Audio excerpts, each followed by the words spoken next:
সবাই ভাবে পৃথিবীর সবথেকে খারাপ সিচুয়েশনে আমিই আছি।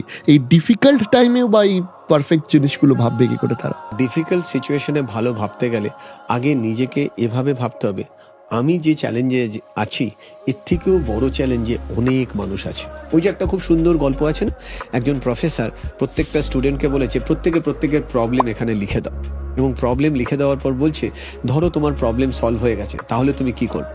সবাই খুব খুশি। এবার প্রফেসর ওই কন্টেনারটা নিয়ে সবার হাতের সামনে ধরেছে যে যে কাগজটা পাচ্ছে তুলে নাও। তারা কিন্তু জানে না কি কাগজ তুলছে, তারা তো কাগজ দিয়ে দিয়েছে, তারা ভাবছে অন্য কোনো কাগজ তুলবে।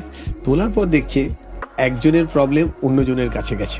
কারোর ক্ষেত্রে দেখা যাচ্ছে সে লিখেছিল আমার কাছে টাকা নেই, তার কাছে গিয়ে জুটলো তোমার কাছে দুটো পা নেই, তো বলছে আমার এর থেকে ভালো আমার টাকা নেইটা ঠিক আছে, আমার পা নেইটা দরকার নেই। তার মানে প্রত্যেকের প্রবলেম প্রত্যেকের জায়গায় কিন্তু ইউনিক, কিন্তু আমরা অনেক সময় নিজেদের প্রবলেমটাকে এতটা হাইলাইট করি যে ওই প্রবলেম থেকে বেরোনোর জায়গায় আমি প্রবলেমের মধ্যে ডুবে যাই।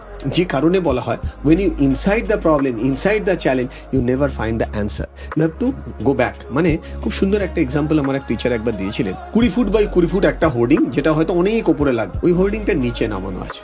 সেটাকে তুমি এত ক্লোজ থেকে দেখছো, তোমার কাছে ওটা কি মনে হবে? মিনিংলেস, বুঝতেই পারবে না। তো ওই ছবিটা বুঝতে গেলে একটু দূর থেকে দেখতে হয়। মানে কোনো প্রবলেমের ভেতরে থেকে ওর মধ্যে সলিউশন খোঁজা যায় না। এই জন্য এটাকে ফর্মুলায় বলা হয় first person view to third person view.